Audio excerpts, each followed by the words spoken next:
Hey guys, tonight we're diving into a story that begins in the heart of an empire, where smoke rises in elegant ribbons from tiny brass pots, and the smell of roasted beans wraps around you like a warm, velvet cloak. You're wandering the cobbled alleys of old Istanbul. Maybe it's the 17th century, maybe it's just a dream, and your sandals click softly as you pass the sleepy glow of a late-night coffee vendor. The scent is hypnotic, thick, bitter, earthy, and comforting. A cat flicks its tail atop a sack of dates. A merchant mutters to himself while stirring his fifth cup of the night. And just ahead, a flickering lantern reveals a tiny cafe tucked between silk stalls and spice jars. You probably wouldn't survive a full day here without a coffee, or at least without being offered one 20 different times. The Ottoman world runs on caffeine, conversation, and conspiracies whispered over porcelain cups no bigger than an egg. So, before you get comfortable, take a moment to like the video and subscribe, but only if you genuinely enjoy what I do here. And hey, if you're listening from somewhere cozy, post your local time and city down below. I love seeing where we all gather from. Now, dim the lights, maybe turn on a fan for that soft background hum, and let's ease into tonight's journey together. You trudge a little deeper into the bazaar. The night is quiet but never silent. Laughter bursts from a tea house nearby, but the more soothing sounds are subtler. The creak of a stool, the gentle tap of a spoon against a ceramic rim, the faint fizz of boiling water as someone starts another brew. These aren't places where people rush. Ottoman cafés are more like extended living rooms that serve coffee instead of warm gossip. The first coffee houses in Istanbul opened sometime in the mid-1500s, during the reign of Suleiman the Magnificent. That name might sound a bit self-promotional, but he really did live up to it: military campaigns, legal reforms, architecture, and yes, caffeine endorsement. The early cafés were called cavalcanes, and they quickly became social hubs. Not bars, not diners, more like libraries with better lighting and zero late fees. You push aside a velvet curtain and step into one now. The room is low-lit, smoky, and humming with drowsy energy. Men in embroidered jackets lean over low tables, sipping slowly, their fingers drumming absently on copper trays. One man flips through a leather-bound book. Another murmurs something to his neighbor in Arabic, perhaps quoting poetry. Or maybe he's debating which vendor sells the freshest figs. It's hard to say. What's certain is that the coffee is omnipresent. It's brewed in a tiny pot called a sezv, usually made of brass or copper, with a long handle for holding over open flame. Sugar? Optional. Milk? Never. Foam on top? Absolutely essential.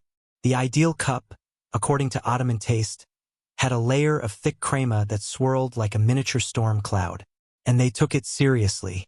So seriously, in fact, that there were even official coffee inspectors who wandered the streets sniffing out weak or watered-down brews. Imagine a guy barging into your cafe, taking a sip, then dramatically declaring your roast unworthy of Constantinople. That's not a Yelp review, you just got denounced in the street. Still, behind all the ritual and etiquette, there's a strange warmth to the culture. You don't just drink coffee here. You arrive, you sit, you exist with coffee. Time stretches. Thoughts soften. You let your eyes wander from brass lamps to shadowy corners, where elderly men play tavla, a version of backgammon that's less about winning and more about rhythm. Clack, clack, sip, clack, sip. Someone offers you a cube of lokum, Turkish delight, rose-flavored, sticky sweet. It balances the bitterness like a whispered apology. But don't be fooled by the stillness.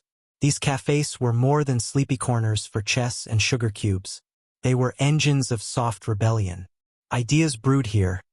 Quiet ones, loud ones, some with the potential to topple sultans if left unchecked. Historians still argue whether these gatherings truly shaped political movements or just served as a kind of national daydreaming space. Either way, the authorities noticed, and not all of them were thrilled. By the early 1600s, certain sultans, probably a bit jittery from too much kava themselves, began issuing bans on coffee houses. Not on coffee itself, mind you, just the places where people drank it together. Apparently, caffeine was fine, but caffeine plus opinions? Dangerous. Yet the ban never really stuck. people just got sneakier. Secret cafés popped up behind butcher shops. Some patrons carried folding stools to make their own café wherever they sat. Others disguised their sieves as cooking pots. One story even claims that a group of vendors wore false-bottomed shoes filled with roasted beans. So if the guards came asking, they just kick their heels and whistle innocently. And it's here, in this strange tension between comfort and defiance, that Ottoman coffee culture really takes root. You settle onto a worn cushion, your knees bent beneath you, and accept a tiny, steaming cup from a man with a feather in his cap. He doesn't say anything, just nods, then turns back to his quiet game of dice. The first sip is startling. Not because it's too hot, but because it's alive. Bitter and bold, yet so smooth it might as well sing lullabies. Somewhere between molasses and burnt toast. It clings to your tongue and clears your mind, even as it begins to lull you. And that's just the first night. We have miles and centuries of stories to go. But for now, sip slowly. Let the cup warm your hands. And remember, in the Ottoman world, even a whisper of steam has a story to tell. You glance down at your now empty cup, the thick grounds clinging like a tiny constellation inside the porcelain. The room has quieted. The air is heavier, denser, wrapped in the kind of silence that only comes after midnight when even the flickering lanterns seem to yawn. Your thoughts drift backward, past the velvet cushions and the simmering sieves, to the dusty hills of Yemen, where, as the story goes, this whole thing began with a goat.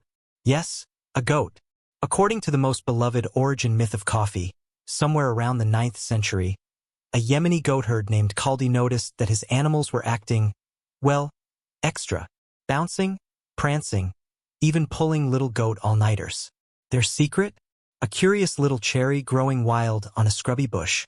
Khaldi, not one to be left out of the fun, tried the berries himself and promptly felt a jolt of energy.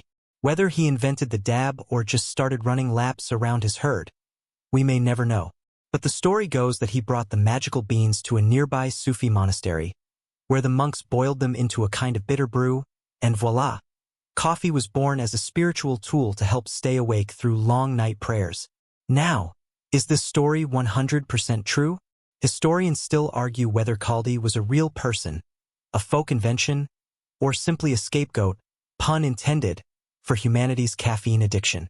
But it doesn't really matter. The legend stuck. And more importantly, the drink spread. From Yemen, coffee made its way across the Red Sea into the Arabian Peninsula, becoming deeply embedded in Islamic ritual and hospitality. By the early 1500s, the port of Mocha, yes, that Mocha, was the Starbucks of its day, shipping beans northward into Egypt and the Levant. But it wasn't just geography that carried coffee into Ottoman hands. It was the Ottomans themselves, ambitious, expanding, and eager to fuel both armies and appetites. By the reign of Sultan Selim I, the empire had absorbed much of the Arab world, and with it, the bean. And while many imported things faded into court fashion fads, coffee was different. It stuck hard, because coffee wasn't just a drink. It was a ritual, a performance. You couldn't just pour it and go. You had to sit with it, serve it, savor it. And that made it the perfect cultural glue for an empire that stretched from Budapest to Basra. You picture a weary merchant arriving in Istanbul after weeks of travel. Dust on his robe, stories on his lips, a coin pouch jingling softly with foreign currency. What's the first thing he does? He orders a cup. Not wine, not water, coffee. Because to drink coffee in the Ottoman world was to be human again. It revived the body, soothed the mind, and reminded you that no matter how vast the world felt, it could always fit into one little porcelain cup. And that cup? Oh, it mattered. The earliest Ottoman coffee sets were tiny works of art.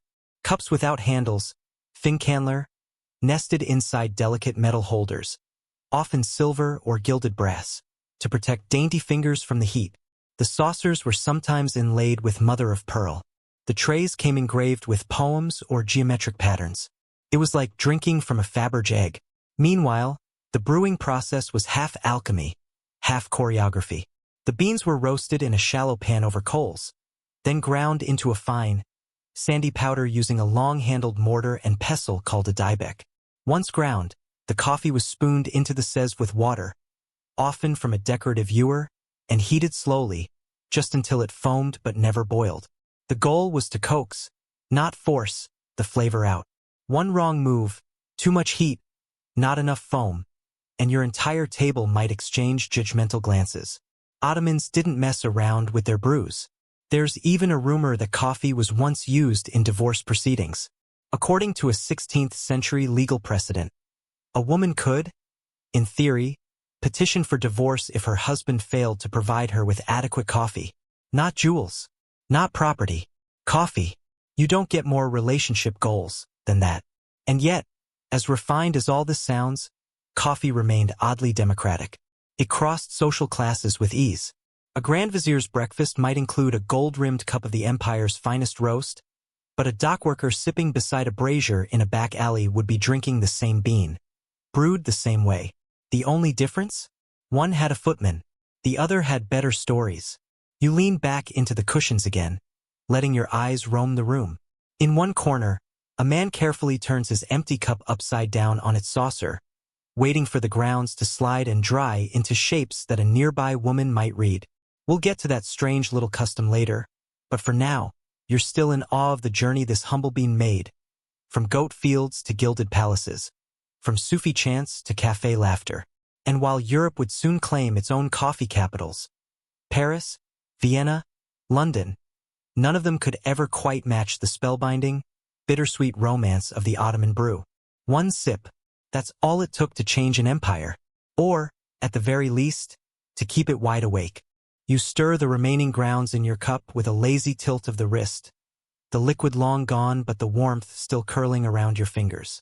Somewhere outside, a muezzin's call rolls softly across the city, muffled and dreamlike, blending with the sizzle of a brazier and the occasional creak of wooden wheels from a passing cart. The night lingers, and so does the scent of coffee, dense and smoky, almost sweet. And now you find yourself drawn toward a place of whispers and silk, where the bean took on new meaning, the Ottoman palace. Coffee didn't just drift into the royal court. It made a grand entrance. By the late 1500s, it had already captured the city's imagination, but within Topkapi Palace, it became something altogether more theatrical. You enter through a quiet side passage, past painted tiles and the scent of jasmine oil, into the outer court. Inside, servants glide silently with covered trays. Every movement is rehearsed, every glance weighed. And in the midst of this soft pageantry stands one of the most curious figures in the palace hierarchy. The Kavasibasi, chief coffee maker to the Sultan. Yes, that was an actual title. And not just ceremonial, either. The Kavasibasi wasn't some glorified barista with a good mustache. He was a trusted confidant, a palace insider, and often, curiously, a master of secrets. You see, the Ottomans didn't treat coffee like mere refreshment. They treated it like politics. Brewing the Sultan's coffee wasn't just about heat and timing. It was about loyalty, discretion, and the subtle ability to interpret moods by the way a man held his cup. Imagine this. The Sultan reclines on embroidered cushions, robe draped loosely, eyes scanning the garden beyond. He lifts his cup. It's lukewarm. A disaster. The Kavasibasi could lose more than just his job. He might lose his eyebrows. Or worse. On the other hand, serve a perfect cup at the perfect time, and you might just gain access to conversations that shaped the fate of provinces. Historians still argue whether the Kavasibasi held real diplomatic sway or whether he was simply well-placed to overhear palace murmurs. Either way, his presence in key meetings and late-night lounges made him a curious blend of servant, witness, and whisperer. And he wasn't alone. The palace coffee scene was a whole performance. Dozens of attendants made up the coffee corps, Kavo Kajai, all trained to move with quiet precision, from grinding the beans to preparing silver trays lined with sweets, water, and rose petals. Coffee wasn't served alone. It arrived flanked by etiquette. A small glass of water to cleanse the palate, perhaps a slice of candied pumpkin or a sugared fig to soften the bitterness, and always, a pause before the first sip. The Sultan didn't drink like the rest of us. He was served with both hands, in silence, by someone who had trained for years. There's even a tale about Sultan Murad IV, a man known for his iron discipline and, let's just say, low tolerance for disobedience. According to palace gossip, one night he noticed the coffee foam was slightly off, just a little too bubbly. The result? The entire Sezv team was replaced by morning. A strong reaction? Absolutely. But when your empire spans 3 continents, maybe your morning brew becomes the one thing you feel you can truly control. And yet, despite the drama, palace coffee wasn't just for pomp. It had a deeper, quieter function, especially during diplomatic visits. In fact, many foreign envoys began reporting on the mysterious coffee rituals at court, puzzled but charmed by the ceremony. One French ambassador famously noted that he was made to wait for nearly an hour, only to be offered a single sip of something black and sweet enough to cause dreaming. That was the point. Coffee slowed everything down. It created a liminal space, a kind of cultural timeout, where no deals could be struck, no letters signed until the last drop had cooled. It was, in many ways, a test. If you could handle the intensity, the slowness, the sheer richness of it all, maybe you could handle a trade negotiation or border dispute. And let's not forget the role of the coffee reader, the woman or man summoned after a diplomat left, who would examine the dregs of the guest's cup and quietly offer insight. Did the foam settle into straight lines? A sign of honesty.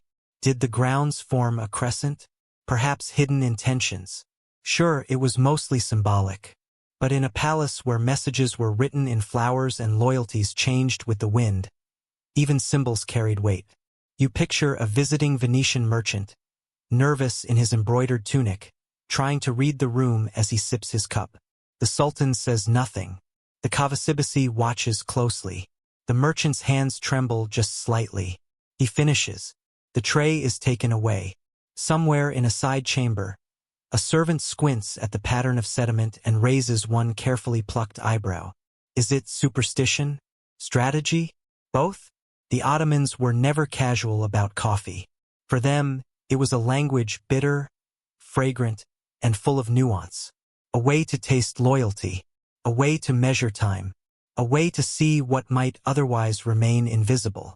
You leave the palace kitchens now, retracing your steps through tiled hallways that echo with the soft slap of slippered feet. Outside, the moon has shifted. The city is even quieter. But somewhere, in a gilded corner of the royal quarters, a fresh Sezv is bubbling on the fire, just in case. Because in the Ottoman Empire, no matter how powerful you were, the night was never truly over until the coffee was done. The fire flickers low now, casting sleepy shadows on the stone walls as you slip out of the palace and into the city's quieter lanes. You pass a yawning guard, a baker loading sesame-sprinkled simmet onto a wooden cart, and finally duck into a narrow alleyway scented with rosewater and smoke. You've been invited somewhere special, somewhere not everyone gets to go. Tonight, you're headed to meet the man with the best ears in Istanbul, the Cavassibasi's quieter cousin in the shadows, the secretive coffee servers who worked behind palace walls, in the homes of viziers, ambassadors, and even spies.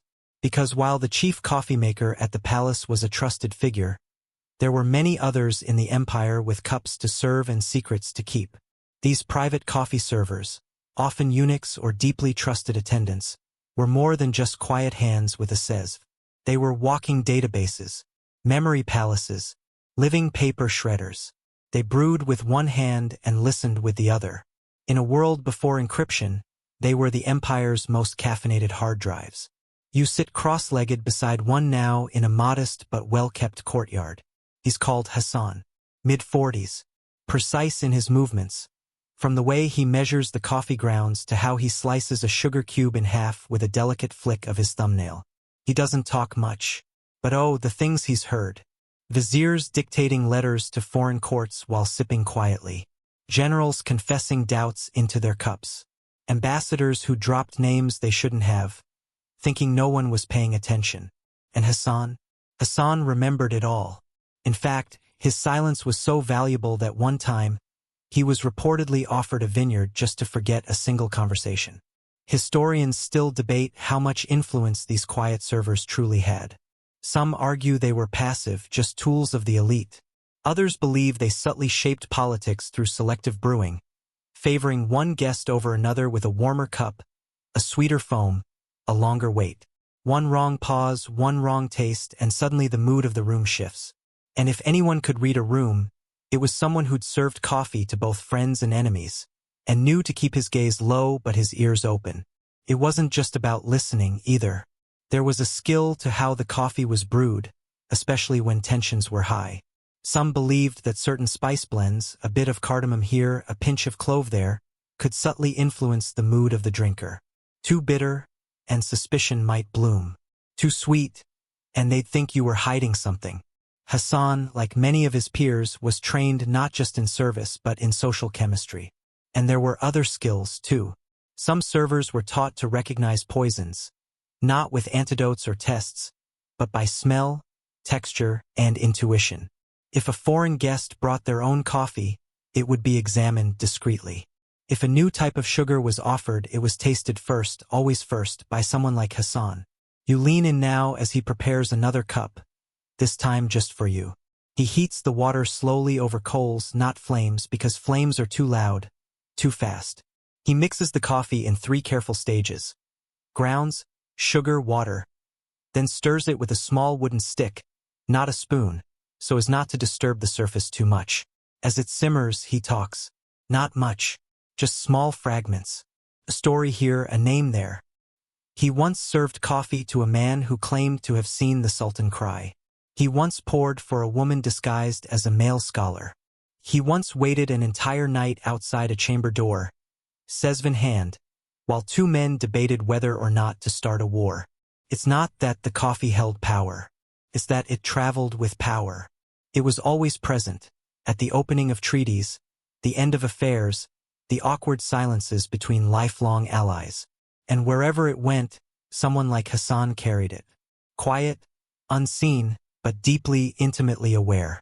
And because of this, coffee itself became a kind of soft warning. If you were served weak coffee at a meeting, it meant trouble. If the sesve took too long to arrive, it was a message. You were no longer welcome.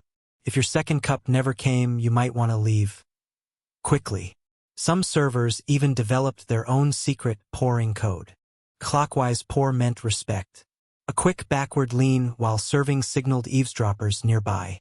An intentionally scorched foam? A sign of distrust. You sip now from the cup Hassan hands you. It's rich and complex, layered like a good lie. There's something almost peppery in the finish. You glance at him questioningly. Just cinnamon, he says, with the faintest twitch of a smile. Unless you think otherwise. The courtyard fades into shadows. You can still hear the faint crackle of coals, the distant hoot of an owl, the rustle of silk from behind a curtain.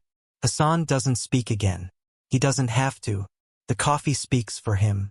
And as you finish your cup and place it gently on the tray, you can't help but wonder, how many of history's great decisions were made not with thunder, but with foam? Not at the tip of a sword, but at the bottom of a cup.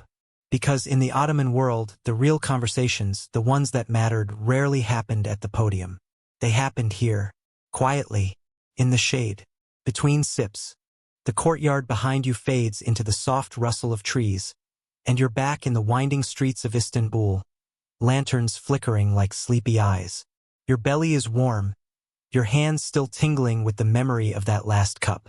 But now, as the night deepens, you wander into a very different kind of magic, the world of fortune foam and prophetic sediment. It's quiet here, not silent. No corner of the Ottoman city is ever truly still, but quieter. You duck under a crimson awning and step into a room lit by a single oil lamp.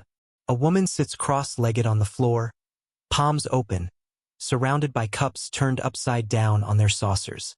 Welcome to the peculiar world of foul Ottoman coffee fortune-telling. You might laugh. You might think, really? Divination from coffee dregs. But in this world, in this moment, it's serious business. After all, this isn't fortune-telling in the spooky, thunderclap sense. It's more like emotional therapy, Ottoman style. The ritual begins the same way each time. You drink your coffee slowly, leaving just a sip in the bottom. You swirl it 3 times clockwise, then tip the cup over onto its saucer. Then you wait. As the liquid drains, patterns begin to form in the grounds. Some say it's just chaos. Others claim it's a language older than ink. Historians still debate whether this tradition predates Islam, stretching back to pagan folk rituals, or whether it evolved as a kind of quiet rebellion, an excuse for women to gather and speak freely under the pretense of prophecy. Tonight, your cup has been read by Auntie Faride, a woman who's been reading coffee since before you were born. She doesn't look like a mystic, more like someone who might scold you for slouching. But when she lifts your cup, her eyes sharpen. She doesn't ask questions. She sees. "Ah," she murmurs, tilting the cup slightly. "You are not where you belong, but you are headed there." You try not to smile. You don't want to encourage her, but you also don't want to break the spell. "There's a bird here," she continues, tracing a dark crescent near the rim. "This means news, a message, not one you like, but necessary." She taps her finger near the center. "And here a fish. You'll find peace near water." You glance sideways, wondering how much of this she just makes up on the spot. But there's something soothing about the rhythm of her voice, the way she pauses just long enough for you to believe it. Even skeptics admit it's not really about the accuracy. It's about the ritual, the storytelling, the gentle permission to hope or to prepare. And it's a comfort that's lasted centuries. By the 18th century, coffee reading had become a fixture of Ottoman daily life, especially among women. In harems, it was a social glue. In neighborhoods, a morning habit. It wasn't limited by class. Every grandmother, seamstress, or housewife had that friend who could read a cup better than the Haja. Some even say political wives used Fal to read the ambitions of visiting dignitaries. The fortune teller would be invited in not just as a parlor trick, but as a subtle interrogator, a kind of smoky psychologist in a silk scarf. And the symbolism? Deeply entrenched. A snake meant betrayal. A key meant opportunity. Palm tree stability. If the grounds broke into trails, you were on a journey. If they pooled at the bottom, you had hidden thoughts. Sometimes the grounds formed faces, animals, or even what looked like written letters. Ottoman script swirling faintly in sediment. Of course, skeptics were everywhere, too. One 19th-century bureaucrat described the practice as mud-induced melodrama and banned it from his home. His mother promptly called him cursed, and his dog refused to sleep indoors for a month. There's even a theory that some coffee readers used their talents for matchmaking. If a woman had two suitors, she might casually ask each to share a cup, then have their grounds read. Whoever had more promising patterns, more boats, fewer snakes, got the edge. Superstition or not, it added flair to romance. But perhaps the most magical part of Fal is that no two readings are ever the same. Like snowflakes, or dreams, the grounds never settle in exactly the same way. And so each cup becomes a mirror, not of the future, maybe, but of the present. A fleeting portrait of who you are in this moment. An excuse to pause, to reflect, and to be gently seen. Faride sighs now and places your cup down. "You'll be fine," she says. "But you drink too fast. Let the coffee sit with you more." You nod, humbled. She wraps the cup in a cloth and sends it home with you. In case the pattern changes in the morning, you step back outside into the cool night air, the cup warm in your hand. The street is empty, but you feel watched. Not in a spooky way, but in that quiet, comforting way that only old cities can manage. Like the bricks and windows know your story now, too. You don't know if any of it is true. The bird, the water, the hidden journey. But you do know this, you feel lighter, grounded, somehow closer to yourself. And that's the real spell, isn't it? Because in the Ottoman Empire, fortune wasn't always about knowing the future. Sometimes it was about giving the present just enough mystery to make it bearable. Your steps take on a slower rhythm now, your mind wrapped in swirling symbols of birds and keys, of journeys half begun. You trail your hand along a rough stone wall, still warm from the day's sun, as the sound of distant laughter guides you toward another corner of Ottoman life. This time it isn't quiet.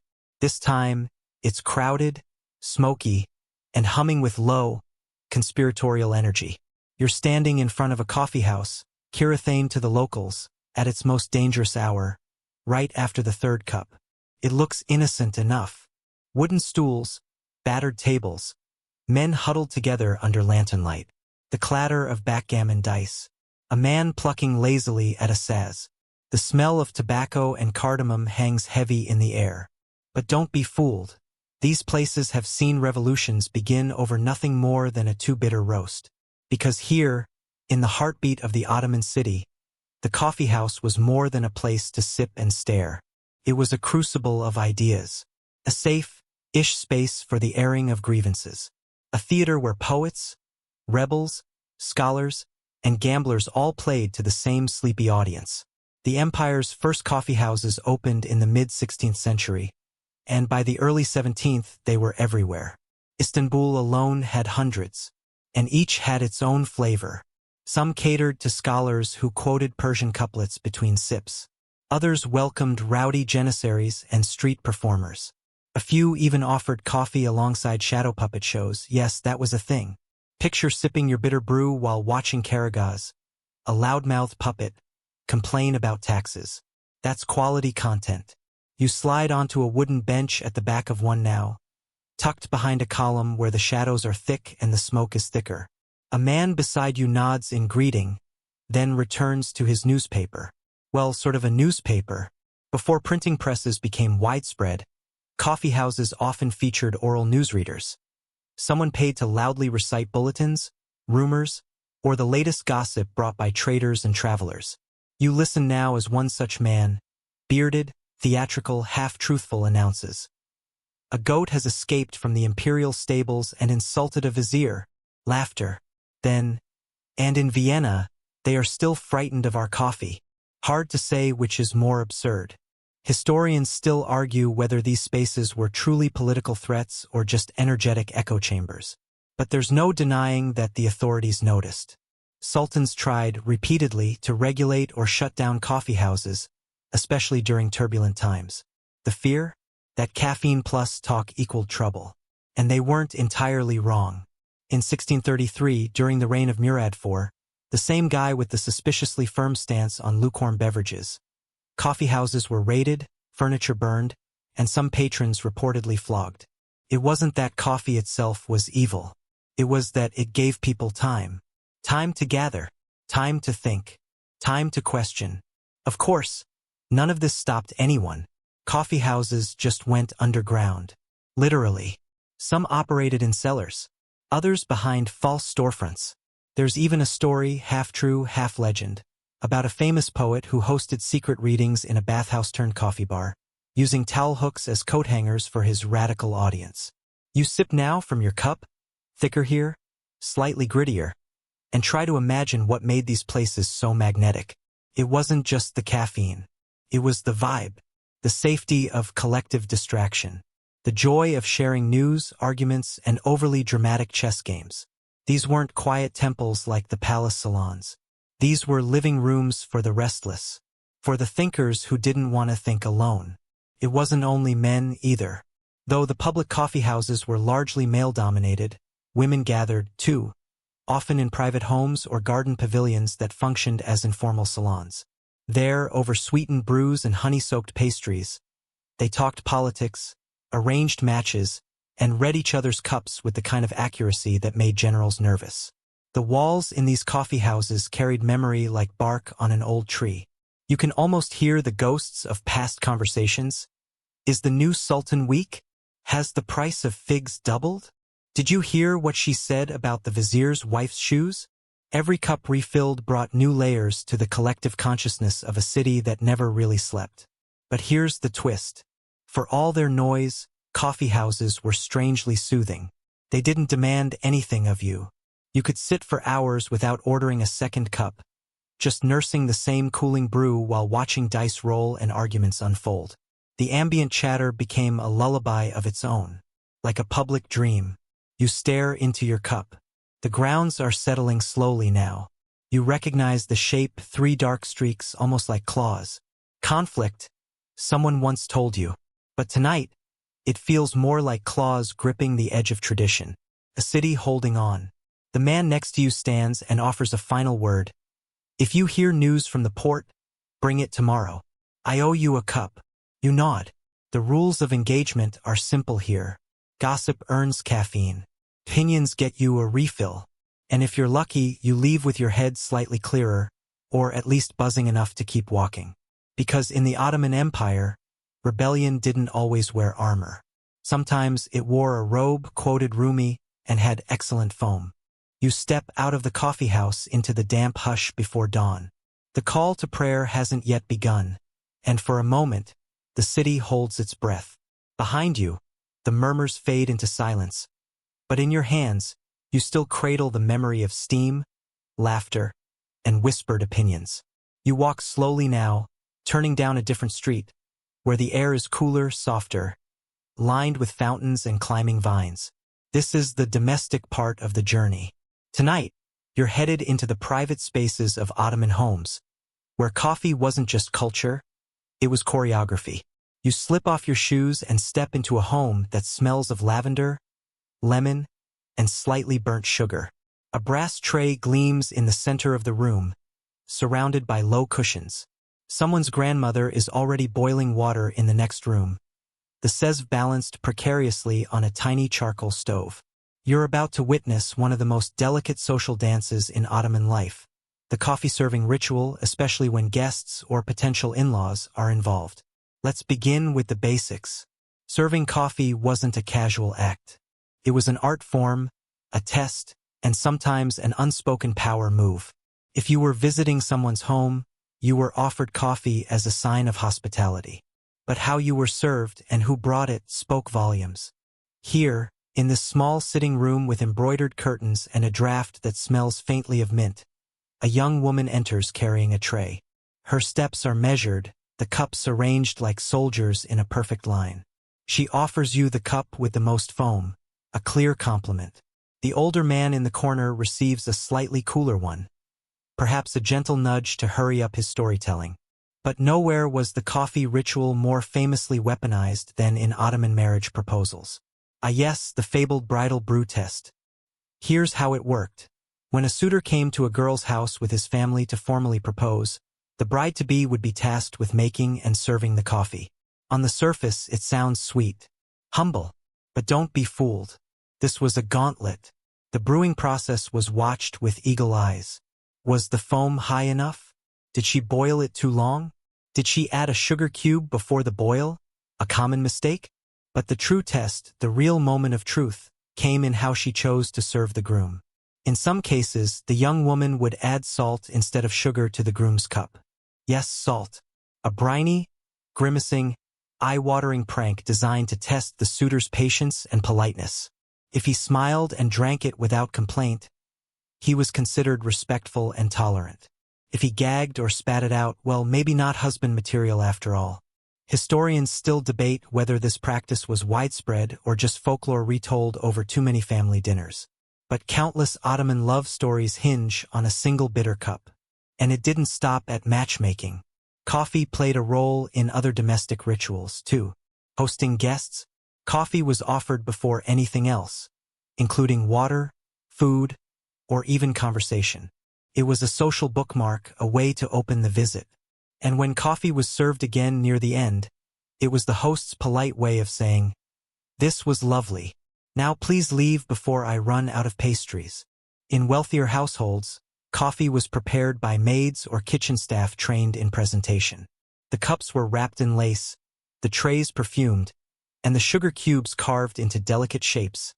Stars, crescents, sometimes birds. But in more modest homes, the ritual had its own charm. Mismatched cups, chipped saucers, and spoons that clinked a little too loud. Still, the intention was the same. Warmth, presence, a shared pause. And let's not forget the coffee nap, an Ottoman specialty long before sleep scientists ever gave it a name. The idea was simple. You drink a strong, hot cup, then immediately lie down for a short nap. As the caffeine kicks in 20 minutes later, you wake up refreshed, caffeinated, and mildly confused.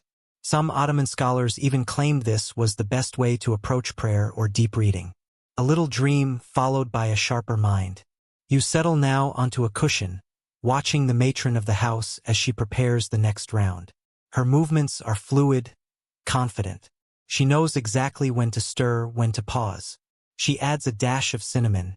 Not tradition, but her own touch. That's how her mother did it. And her grandmother before that. The seive hisses softly as it's lifted from the coals. She pours slowly, tilting each cup just right to build the perfect foam. You're handed your cup last. Not a slight, but a kindness. She's giving you the hottest brew. It smells of memory and spice. You take a sip. It's smooth, rich, and oddly floral. You close your eyes. Because here, in this home with its creaky shutters and faded rugs, you're not just drinking coffee. You're being invited into family stories, old wounds, quiet triumphs. And for a moment, you're part of something intimate, something unspoken. Because in the Ottoman Empire, coffee wasn't just served. It was offered with love, with meaning, and sometimes with a suspiciously salty surprise. The sky has shifted now. Just a few streaks of indigo hanging over the city like silk drying in the breeze. You leave the warmth of the house and step into a small courtyard garden, dew already forming on the leaves. Somewhere, a rooster stirs early, confused by your pace. But you're not tired. Not yet. There's still more to taste, more to feel. Tonight, your path winds toward a different world. One of bustling markets, grumbling porters, and sacred beans wrapped in cloth and rumor. This is the trade side of coffee. Less romantic, perhaps, but no less fascinating. Because before it could be brewed, foamed, and sipped, coffee had to move. And when it did, it transformed entire cities. You begin in the heart of Istanbul's Grand Bazaar. Long before the tourists. The vaulted corridors stretch endlessly, echoing with the clang of shutters and the slap of sandals. You pass spice vendors just setting out trays of saffron and sumac. And there, in the corner of a quieter lane, is the coffee merchant's stall. His name is Yusuf. His beard is magnificent. He speaks 5 languages badly, but sells in all of them like a poet. He measures beans with brass scales that are older than most buildings, and his sacks are printed with strange, looping calligraphy from places you've only heard whispered in stories. Harar, Mocha, Jeddah, Al-Mukha. This is where coffee's real journey begins. In dusty caravans, salt-sprayed ships, and long-lashed camels crossing deserts that would kill you by lunchtime. The Ottoman Empire sat at the center of these trade routes, and coffee was one of its prized commodities. It came north from Yemen and Ethiopia, across the Red Sea to Egypt, through Syria, and into Istanbul's hungry mouth. And let's be honest, it wasn't always legal. While the official bean trade was taxed, regulated, and monitored by the state, there was an entire parallel world of coffee smuggling. Merchants often disguised sacks as grain. Some paid bribes. Others just bribed bigger. One popular trick: stuffing the beans into hollowed-out loaves of bread. Effective, if a little crouton-heavy. Historians still argue whether the black market coffee trade undermined the empire's economy or simply kept it interesting. What's clear is this: by the 18th century, coffee was moving faster than letters. And every shipment carried not just beans, but rumors. What city had rebelled? What plague was rising? What sultan was dying, or worse, dieting? Yusuf tells you this as he scoops beans into a pouch. He chuckles when you ask about customs. Customs? He says. They can smell coffee from 2 streets away, but they always let mine through. Too lazy to argue. You raise an eyebrow. He shrugs. Or maybe I just brew a cup while they think. Smart man. And it wasn't just port cities that thrived on coffee. Inland towns began developing their own roasting cultures, experimenting with regional spices or water sources. Some believed mountain spring water gave the brew a livelier finish. Others swore by a 2-boil method, especially in colder regions where patience outpaced flame. Even more fascinating, the empire's role in globalizing coffee, without meaning to. European travelers, dazzled by the Ottoman way of sipping and socializing, brought the habit home. Venetian merchants wrote glowing letters about black gold. French diplomats tried to replicate Turkish preparation and failed hilariously. In England, the first coffee houses were proudly called Turkish style, even if the foam was more imagined than actual. And then there was Vienna. After the failed Ottoman siege in 1683, Legend says that bags of coffee were left behind in the retreat. An enterprising Polish soldier-turned-entrepreneur, Jerzy Franciszek Kulczycki, supposedly claimed the beans and opened the city's first cafe, after figuring out they weren't camel food. True? Debatable? Delightful? Absolutely. But let's zoom out. The Ottomans weren't just spreading coffee, they were exporting a ritual, a way of slowing time, a moment of gentility that followed the bean wherever it landed. Cups without handles, ground to order freshness, and the quiet expectation that conversation would flow smoother after a sip. The merchant hands you the pouch now. The beans are warm, fresh roasted. You raise it to your nose and breathe in deep. It smells like spice markets, like long roads, like the promise of pause. He leans closer. Always store it away from onions, he warns, unless you want your guests to cry for the wrong reason. Good advice.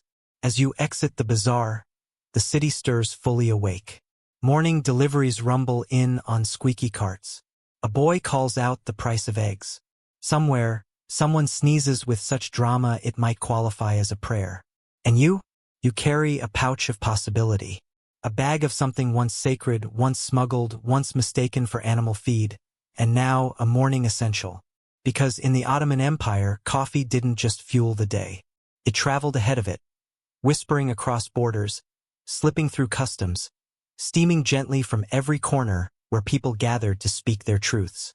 One bean at a time. The sun climbs now, lazily smudging gold across the domes and minarets of Istanbul. You wander into the light, blinking at the change. The city is fully awake. But you, somehow, are still dreaming. The coffee in your pouch taps softly with each step, reminding you that your journey isn't over. Not yet. Now you head toward the hammam, the bathhouse, not for a soak, but for something even more indulgent. The mid-morning pause. A ritual less spoken about, but no less sacred in Ottoman culture. Because after the business of dawn prayers and trade, there came a quieter hour. And in that hour, coffee. You enter the marble chamber, humid with lavender steam. Towels are folded like origami on polished benches. The marble floor is slick and warm beneath your feet. And somewhere, barely visible through the mist, someone is brewing. That someone is Zeliha. Hair wrapped, sleeves rolled, voice low and musical. She doesn't rush. The hammam isn't a place for rushing. She pours water into a brass basin, wipes the side of her seive with the same cloth she's had since her apprenticeship, and begins to grind the beans, by hand, of course. No shortcuts here, because here in the hammam, coffee is more than a drink. It's a mood reset, a boundary between cleansing the body and preparing the mind for the day ahead. In fact, many bathhouses in Ottoman cities offered coffee as part of their services, like towels or massages. You could request a cup before your scrub or after your steam. It was said to restore balance, sharpen the senses, and, let's be honest, provide a polite excuse to sit in a towel for 20 more minutes. Zeliha smiles as she stirs the dark mixture over a bed of coals. No sugar, she says, reading your face. You don't want to carry sweetness into a day you haven't met yet. You sit near a vent in the marble wall, where warm air flows in gentle pulses. The other bathers are quiet. A woman hums an old folk song under her breath. A child giggles from behind a privacy screen. It's a cocoon of steam and song. As the coffee simmers, a small plate of dried apricots and almonds is placed beside you. This, too, is part of the ritual. The Ottomans rarely drank coffee alone, literally or figuratively. It came with conversation, with sweet and salty snacks, with moments that extended long after the cup was empty. Some scholars argue that the hammam coffee ritual was especially important for women, who often used these visits not just for hygiene, but for networking. They discussed marriages, dowries, births, and grief. The coffee? It helped things flow emotionally, conversationally. More than one secret love affair began or ended over a foamy cup between towels and tiles. Zeliha returns with your coffee. The cup is tiny, porcelain, delicate. She hands it to you like it's a letter you're about to open. You sip. It's slightly smoky, with a whisper of dried orange peel. You close your eyes. For a moment, you're not in a bathhouse or a story. You're in your own head, wandering through quiet thoughts you didn't know you had. That's the other thing coffee did. It gave space for interiority. For pause. The Ottomans weren't obsessed with productivity. They understood the art of idle time, of deliberate stillness. Coffee helped you lean into it instead of away. And the bathhouses weren't the only unusual places for a cup. Some madrasa courtyards, Islamic schools, served coffee during breaks in study. Sufi lodges brewed it during late-night prayer sessions to stay focused while whirling their way toward ecstasy. Even traveling caravans had portable sezv kits with miniature grills and folding trays, because nothing says we might die in the desert like insisting on properly foamed coffee at sunrise. Historians still argue whether this ritual integration was driven by necessity, aesthetics, or simply stubborn joy. But the result is the same. Coffee flowed into every crevice of life. You finish your cup, the ground's like fine sand at the bottom. Zeliha doesn't ask if you want another. She knows. One is enough for now. You rise, body clean, mind sharpened. You step back into your shoes, tuck your pouch of beans under your arm, and bow your head in thanks. The bathhouse fades behind you, its steam blending into the city haze. The morning is fully alive now. Merchants shout from street corners. The smell of grilled fish and baking bread replaces the night's incense. But there's a calm inside you, a hum, because in the Ottoman Empire, coffee wasn't just an accompaniment to conversation. Sometimes it was the only conversation you needed. The sunlight sharpens into gold as you drift out of the hammam and back into the clamor of daily life. You're moving now through a different part of the city. Past cobblers hammering sandals, children chasing pigeons, and a man stubbornly shouting prices at people clearly not interested. But as you round a corner, you find something odd. A queue. Quiet, purposeful, respectable. Not for bread, not for meat, but for cups. You follow the line, curiosity tugging at your sleeve. It leads into a modest building. Arched doorways, pale green shutters, the smell of roasting beans drifting like perfume. Inside is something special, something rare even in a city that runs on caffeine. A WAC-funded coffeehouse.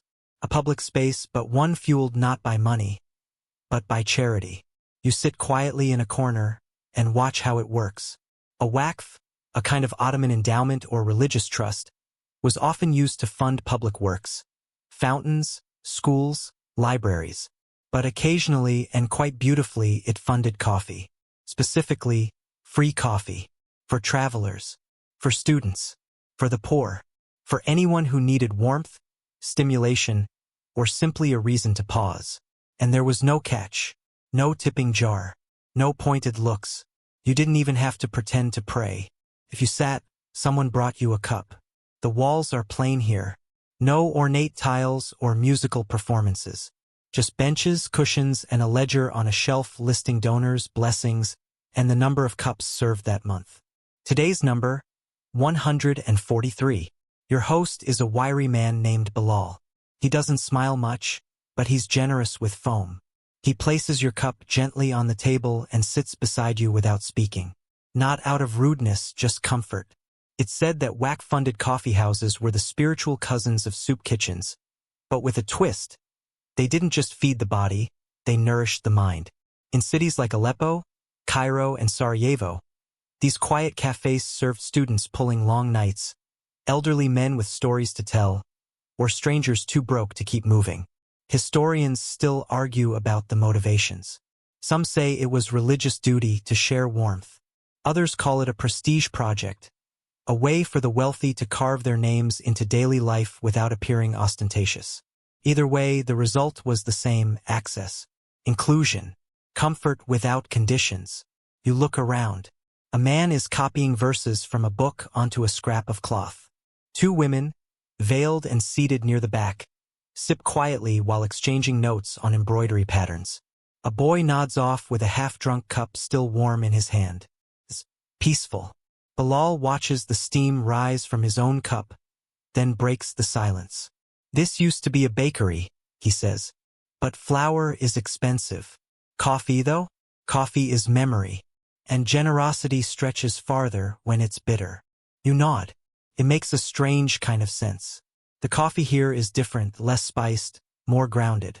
No cinnamon tricks, no rosewater frills. It's honest. A reminder that coffee, at its core, was always about simplicity. Water, heat, beans, and care. And care is what you feel in this room. Not flashy care, not the kind that announces itself, but quiet, sturdy care. The kind that shows up without being asked. That brews your drink without demanding a thank you.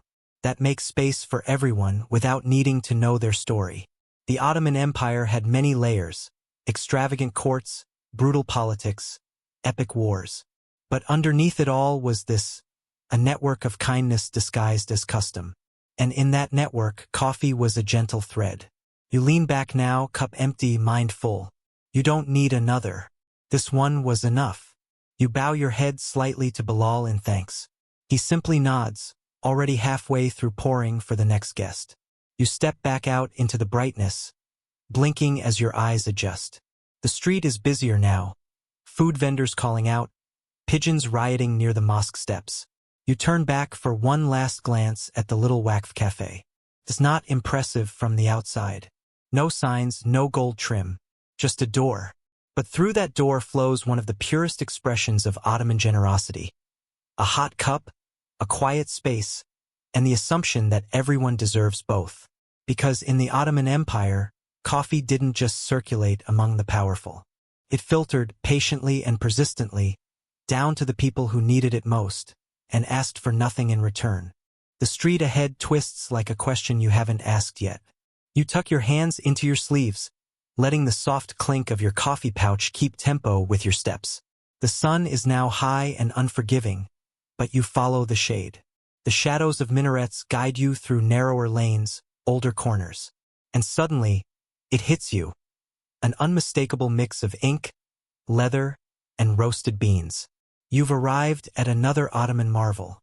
The scholars' salon. These were not public coffee houses, not exactly. They were semi-private gatherings held in study rooms, libraries, and tucked-away corners of religious schools. Picture this. A pile of Persian manuscripts, a few ink-stained fingers, and a table cluttered with half-finished cups of coffee. Somewhere between a lecture hall and a poetry slam. You ease through the low archway, ducking beneath a drying string of handwritten notes, commentaries on commentaries. Inside, for scholars sit cross-legged on floor cushions. They're arguing softly over the finer points of Aristotle, or maybe just debating whether the coffee is slightly over-roasted. One of them waves you in. You nod politely, careful not to disrupt the arrangement. A fifth cup is poured without a word. You've been accepted. The Ottomans didn't separate coffee from learning. In fact, the two became partners in intellectual crime. For centuries, scholars, scribes, and students leaned on coffee to push through long readings, complex debates, and the kind of theological spirals that would make your brain weep. But it wasn't just about alertness. Coffee became a philosophical tool. Conversations flowed differently with caffeine. More questions, fewer ego bruises. Even disagreements took on a softer edge. Maybe because it's hard to get furious when you're sipping from a delicate cup and someone just handed you a honey-soaked fig. There's a reason scholars started calling coffee the milk of thinkers. Others went further. One 17th-century poet wrote that coffee removes the rust of the mind and polishes the tongue, which might be a fancy way of saying it helped with writer's block and awkward silences. Historians still argue whether these gatherings were formal or casual, institutional or entirely organic. The truth likely shifts depending on the day and the personalities involved. Some turned into weekly salons with invited guests. Others were simply excuses for friends to rant about grammar over a boiling seive. You sip now carefully. The brew here is stronger, darker, less showy, more utilitarian. It's not made for enjoyment. It's made for staying awake. One scholar yawns mid-sentence and is immediately handed a second cup by a boy no older than 10, probably an apprentice. The boy scowls when the scholar doesn't thank him fast enough. Coffee also worked its way into student life in surprising ways. Some madrasas allowed coffee during exams. Others banned it entirely, fearing that jittery energy could lead to theological errors. There's even record of a scholar who claimed coffee had helped him memorize the entire Quran faster. Although, if true, it was probably more about the fear of spilling it on sacred pages. You're handed a page now, someone's handwritten translation of a Greek text, margins full of notes, underlined phrases. At the bottom, a coffee ring, faint and perfect. You smile, a universal bookmark. The room begins to buzz, not loudly, but deeply. One scholar quotes a verse from Hafiz. Another counters with a hadith.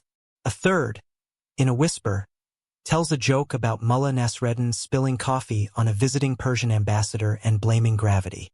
It's awful. Everyone chuckles. Because in this room, status comes not from titles, but from how you speak. And coffee, again, acts as a leveler. There is no hierarchy in foam. The table holds evidence of long hours. Burnt wicks, scratched inkwells, bite marks on wooden pens. It's not glamorous. It's not curated. But it's honest. The work of minds trying, failing, thinking, sipping. And that might be what you admire most about this culture. Not just its love of coffee, but its refusal to separate it from life's harder, messier parts. Whether you're a sultan drafting laws or a student barely keeping your eyes open, the coffee is the same.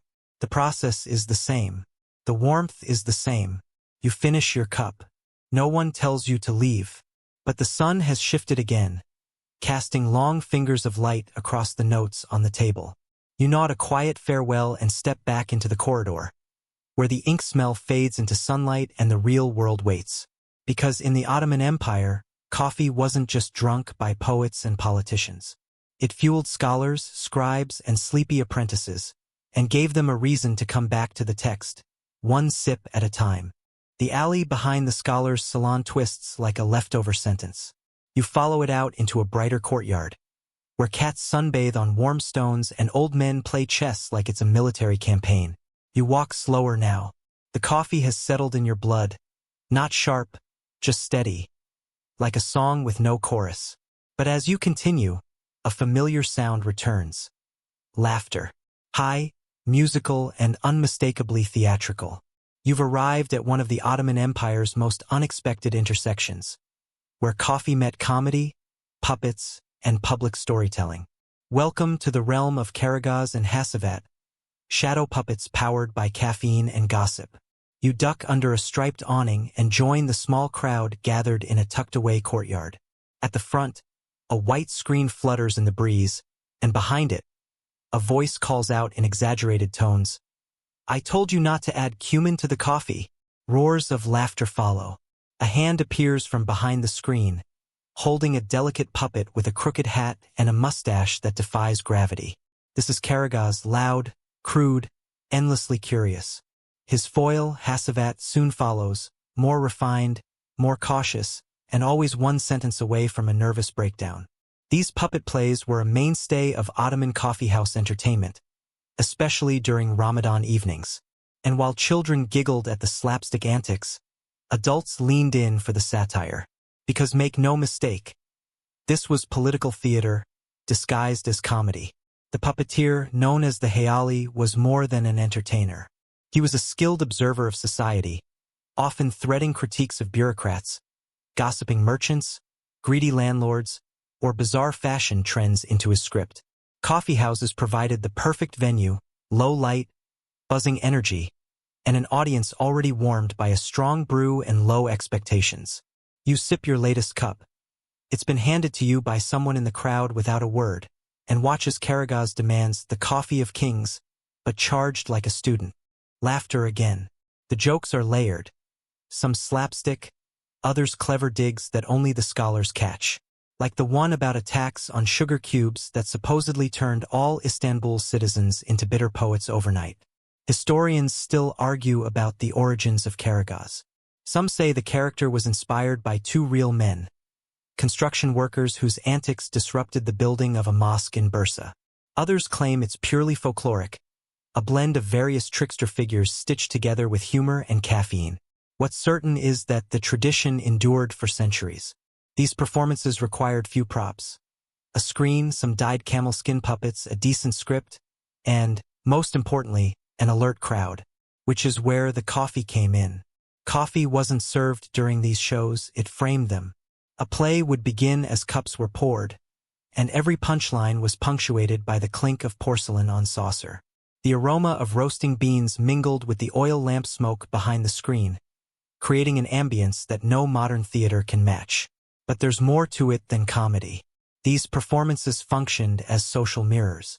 Through Karagaz's grumbling and Hasavat's protests, audiences were gently invited to consider their own absurdities, how they bribed minor officials, exaggerated ailments for more sympathy, or obsessed over garden gnomes shaped like pashas. Yes, that was a fad. You lean back on the rough stone bench, cup in hand, and watch as Karagaz gets into a debate with a scholarly cat about whether women invented coffee just to stop men from napping. It's ridiculous. It's oddly insightful. It's very Ottoman. A woman beside you whispers, "My grandfather once played Karagaz for 5 governors. One of them laughed so hard, he forgot he was being mocked." She grins. The coffee helped. And there it is again, that alchemy. Coffee softens egos. It opens ears. It makes space for critique, even ridicule, without the sting. It turns satire into something digestible. Not everyone approved, of course. At various times, Ottoman authorities tried to ban these performances. Too subversive, too vulgar, too funny. But they always came back, just like coffee houses themselves, resilient, irreverent, necessary. You finish your cup. The puppets take a final bow. Well, the shadows of their bow, and the crowd begins to disperse, already rehashing the best lines. As you stand, you notice something etched into the side of the performance screen. Just 4 words, in fading ink, "Truth hides in shadows." You smile, because in the Ottoman Empire, coffee didn't just awaken the body, it stirred the soul. It gave people the clarity to laugh at themselves, to poke holes in power, and to recognize the humor in their own habits. One sip and one puppet joke at a time. You drift away from the puppet courtyard like smoke curling out of a long cold cup. The sun is beginning its descent now. Still bright, but softer, more golden than glaring. This is the time of shadows stretching across stone, of merchants packing up their wares, and of one last brew before the evening call to prayer. But you're not headed to a cafe this time. You're headed somewhere quieter, stranger, a place where coffee isn't sipped. It's read. Tonight, you're visiting a fortune teller. You duck through a curtain of dangling beads into a small, incense-hazy room just off a crooked side street. The smell hits you first, clove, rosewater, and coffee grounds. A heavy-set woman in a velvet robe beckons you toward a low cushion. Her name is Fatma. Her hands are stained with henna. Her eyes? Unreadable. "Drink," she says, placing a small porcelain cup in your hands. But not all. Leave the sludge. Yes, you've arrived at the peculiar practice of tasseography, reading fortunes from the leftover grounds of Turkish coffee. The Ottomans didn't invent the idea, but they perfected the ritual, turning it into an afternoon thrill, a ladies' salon centerpiece, and occasionally, a last-ditch strategy to predict whether your tax audit would go well. You take a sip. It's bitter, earthy. Definitely no sugar. That must be part of the process. You drink slowly, knowing now that what's left behind will be your story, or at least Fatma's interpretation of it. She waits as you drain the cup, then nods. "Now flip it." You do. You place the saucer over the cup, turn it quickly, and wait for the grounds to settle and drip down the sides. Fatma leans forward, humming something old and wordless. She lifts the cup and peers inside like a general inspecting battle maps. She points with a pinky. "This shape? A horse. That means travel. Or you've had bad yogurt." She's not wrong on either. This practice, cafeine, was especially popular among women during Ottoman times. In the absence of public power or legal influence, interpreting symbols became a quiet form of agency. A game? Sure, but one filled with intuition, jokes, and sometimes startling accuracy. Historians still debate the origins of tasseography. Some trace it to China's tea rituals. Others suggest it came through Persia or the Balkans. Regardless, by the 18th century, coffee ground reading had become a cottage industry in Ottoman cities, equal parts entertainment, therapy, and subtle rebellion. Fatma continues, tracing shapes only she can see. You'll receive news soon. Something about a goat and an unexpected inheritance. You nod solemnly, wondering if goats count as inheritance. The cup becomes a landscape. The grounds are not just sediment, they're symbols. A bird might mean hope. A snake? Treachery. A closed circle? Protection. Of course, interpretations vary wildly depending on region, tradition, and how dramatic your fortune teller feels that day. Some elite Ottoman households even had designated coffee readers on staff. These women were not always literate in Arabic or Persian poetry, but they were very literate in human behavior. They could read the room as well as the cup. It's said that some women used coffee readings to send coded messages. A sister-in-law might suggest a dark cloud on the horizon, when what she really meant was, your husband is being suspicious. Others used it to flirt subtly, predicting future marriages involving a tall stranger with an impressive sash. You sit now, watching Fatma tilt the cup this way and that. Her eyes narrow. This swirl, she whispers. A great change is coming. Or possibly indigestion. You grin. She does too. Because it's not really about fate. It's about being seen. Being heard. Sitting still long enough for someone to ask what you're worried about, and answer without ever really saying it. Fatma sets the cup down and hands you a sweet, rose-flavored lokum dusted with powdered sugar. For the bitterness, she says. Always follow bitterness with delight. You nod. That might be the truest fortune of the evening. As you leave her little shop, the sounds of the street return. Merchants packing up, children running errands, a dog barking at its own echo. You turn the corner, still tasting cardamom and sugar on your tongue. And you think about how even the remnants of coffee, the part most people throw away, were turned into something meaningful in this world. A reason to gather. A way to wonder. A method to laugh through uncertainty. Because in the Ottoman Empire, coffee didn't end when the cup was empty. It lingered in symbols, in stories, in the fine dust at the bottom, waiting patiently to tell you what comes next. Evening has officially arrived. The air has cooled, the sky a deepening sapphire, and the last rays of sunlight bounce off mosque domes like coins tossed into a fountain. You walk slowly now, half drowsy, half curious, guided by lamplight and instinct. The day has steeped like a perfect brew, and you're nearly at the bottom. But there's still one place left to visit. The palace. Not just any corner of it. The sacred inner court, where power was whispered, not shouted. Where secrets steeped longer than coffee grounds. And where the empire's most elite cups were brewed, not for leisure, not even for pleasure, but for politics. You're led through stone corridors by a quiet attendant in soft slippers. The walls are tiled in cobalt blue and deep emerald, the floors swept spotless. You pass guards who don't nod. You pass doors that don't open. And then, at the center of it all, you arrive at the Sultan's private coffee chamber. The smaller than you expected. No gold thrones or ruby goblets. Just a circular room with low couches, fine rugs, and an elegant silver brazier already glowing. In the center sits the Kavasibasi, the chief coffee maker. Yes, that was a real job. Powerful one. The Kavasibasi wasn't just a servant with good foam technique. He was trusted with the Sultan's personal health, mood, and sometimes sanity. The coffee he brewed had to be flawless, never too hot, never too bitter, never late. More importantly, never poisoned. Because coffee in the Ottoman palace was as dangerous as it was delicious. You settle into a cushion and watch as he begins the brew. Every movement is ritualized. The way he weighs the beans, the way he breathes on the flame, the way he handles the porcelain cup with both hands, as if it were sacred. In a way, it is. The Sultan, though unseen tonight, would receive his cup only after a food taster had taken a cautious sip. That taster had a short career lifespan and excellent health coverage. Historians still argue whether any real poisoning attempts occurred via coffee. Some point to sudden deaths of viziers.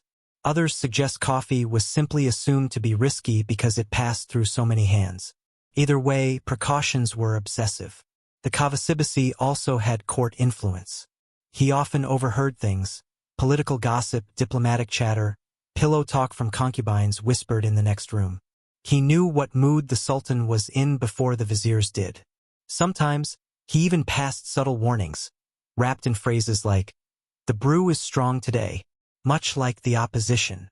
You watch the coffee bubble to the surface, just once, never twice. It's poured into a cup made of delicate porcelain and then slid into an elaborate golden zarf, a handleless holder studded with emeralds. It's beautiful. A drink fit for an empire. You're handed a version less ornate, but just as carefully prepared. You sip. It's dark, with an aftertaste of cloves and something vaguely floral. You imagine the sultan drinking this very cup, listening to murmurs from behind silk curtains, deciding who rises and who falls. Palace life had its own rhythms. Coffee was served not just in the morning, but throughout the day, before audiences with foreign ambassadors, after military updates, even during poetry readings in the Tulip Garden. Yes, the Ottomans loved poetry that much. And in the harem, coffee flowed constantly. The women of the palace, mothers, wives, daughters, and concubines, used it as both comfort and code. A well-brewed cup could earn favor. A clumsily spilled one, a subtle form of protest. Some of the most powerful women in Ottoman history, like Kozum Sultan or Hurrem Sultan, were known to host coffee gatherings in their quarters, not merely for gossip but to plan, to scheme, to build alliances. The coffee was strong. So were the consequences. You glance up now as the Kavasibasi refills his own cup. He sits cross-legged near the brazier, relaxed. The power in this room is quiet, but real. Outside, you hear distant music. Maybe a flute, maybe just wind through an iron grate. The palace sleeps in layers.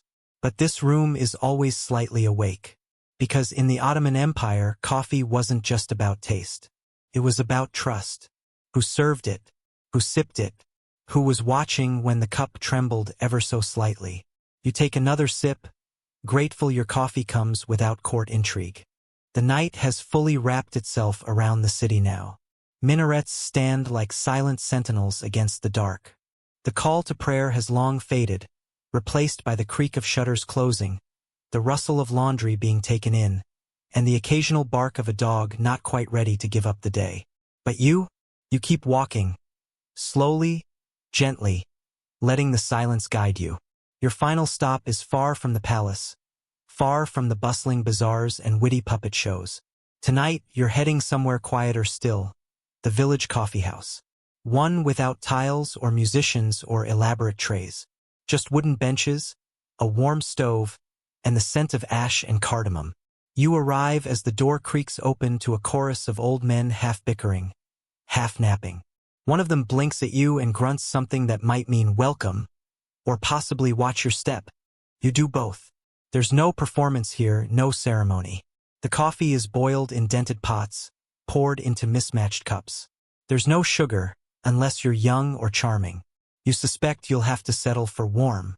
But what this little cafe lacks in polish, it makes up for in comfort. This is where stories come to die and be reborn. The owner is a thin man with a remarkable mustache and no real sense of urgency. He stirs the pot lazily with one hand while turning a page of the same newspaper he's read for a decade. You ask for a cup. He doesn't answer, he just pours. You take a seat near the stove. Creaks as it warms your knees. The men nearby resume their conversation, which seems to have been going on since before you were born. Something about a goat, a mayor, and an unpaid debt from 1973. You sip. It's bitter, burnt, maybe perfect, because this slow, uneventful, deeply human place is the final thread in the empire's coffee story. Out here, coffee isn't for ceremony. It isn't a fortune-telling trick or a symbol of political finesse. It's just something to do, a reason to gather, a punctuation mark at the end of the sentence that is the day. One man pulls out a saz, a long-necked lute, and begins to strum softly. No one asks him to. No one complains. A few even hum along. Historians still argue about whether these rural coffeehouses preserved tradition or resisted change. But everyone agrees. They were social glue. In towns across Anatolia, the Balkans, North Africa, and the Levant coffeehouses were the local parliament, confessional, theater, and lounge. Deals were struck here, most of them verbal and all of them complicated. Marriages were arranged, rumors inflated, epic tales told with enthusiastic lies. And all the while, the clink of cups, the hiss of boiling water, the unmistakable smell of slightly over-roasted beans. There's something sacred about that consistency. One man turns to you now and asks where you're from. You tell him. He nods slowly, as if confirming a long-held suspicion. "Long way for a cup of coffee," he mutters. You grin. He grins back. A silent toast is shared. 2 sips. No words. That's the magic of this place. Not in its grandeur, but in its ritual of repetition. The same faces, the same arguments, the same chipped cups and crooked spoons. But somehow, every night feels slightly different, slightly new. As the fire dies down and chairs begin to scrape against the floor, you know your journey is ending. Not because there's nothing left to see, but because your cup, like the day, is finally empty. And so, in this quiet village coffeehouse, where foam is hit or miss and stories stretch longer than roads, you sit for one last moment, listening to the fire crackle, the saz hum, the last gulps swallowed with a sigh. Because in the Ottoman Empire, coffee wasn't just a drink. It was a thread that tied the rich and poor, the city and the village, the sacred and the mundane. A ritual without need for perfection, just presence. Word count, 1,090. Wind down, 300 words. And now, your cup is empty, your feet are sore, and the city, this sprawling, smoky, centuries-old city, has finally gone quiet. You're back in your room, tucked beneath a soft blanket, the scent of coffee still lingering faintly in your clothes. Outside, a breeze stirs the curtains. Somewhere, distant and gentle, a cat yowls with theatrical sadness. But you don't need to chase another alley or peek into one more hidden cafe. You've wandered far tonight, from palace corridors to puppet stages, hammams to scholars' dens. You've tasted secrets and steam, sipped memory and mischief. You've followed the bean from mountain paths to imperial courts, and all the way back down to a chipped cup in a forgotten village. Your breath slows, your body softens, and your mind, still tracing the swirl of coffee grounds in an old porcelain cup, begins to quiet too. If you listen closely, you might still hear the whisper of a sez bubbling over flame, the clink of 2 cups meeting, the creak of an old man leaning in to tell a story he's already told 10 times. It doesn't matter. It's the ritual that counts, the stillness, the warmth. So breathe in, let the story settle like fine grounds at the bottom of the cup, and drift gently into a sleep scented with cardamom and history.